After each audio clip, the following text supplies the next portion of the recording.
আজকে সকালবেলা মাকে বলাতে যে একটু চাউমিন বা রোল বানিয়ে দাও, মা বলছে যে চাউ আর রোল খেয়ে খেয়ে কি চেহারাটা করেছিস দেখেছিস, ওইসব আমি কিছু বানাতে পারবো না, তুই নিজের মতন কিছু একটা বানিয়ে খা।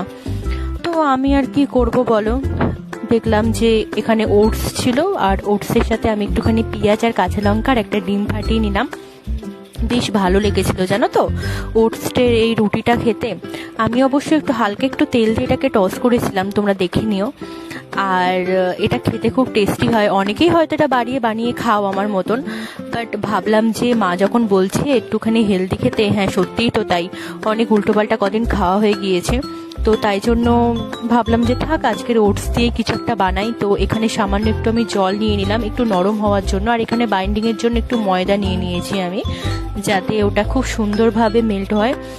আর দেখো আর একটা কথা সেটা হচ্ছে যে এইটা খেতে কিন্তু খুব টেস্টি হয় বন্ধু।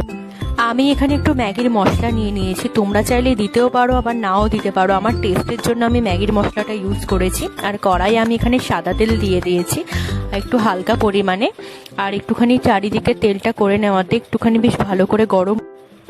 আর এখানে ওটসের যে ব্যাটারটা আমি তৈরি করেছিলাম সেটা আমি দিয়ে দিয়েছি, আর এভাবে গোলা রুটির মতন চারিদিক থেকে করে নেবো। এটা তোমরা খেতে পারো, আমি এখানে ময়দা ইউজ করেছি খুব সামান্য পরিমাণে, 1 চামচ বলতে পারো, তোমরা ময়দার বদলে এখানে আটা বা বেসনও ইউজ করতে পারো, তাতে কোনো প্রবলেম নেই।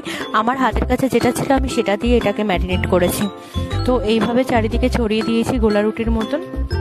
তোমরা বাড়িতে তো হয়তো অনেকেই খাও, আর অনেকেই হয়তো এইটা জানো, আর যারা খাওনি এখনো পর্যন্ত ওটস দিয়ে এরকম একটা খাবার অবশ্যই বাড়িতে তোমরা ট্রাই করে খেও, খুব ভালো লাগে খেতে।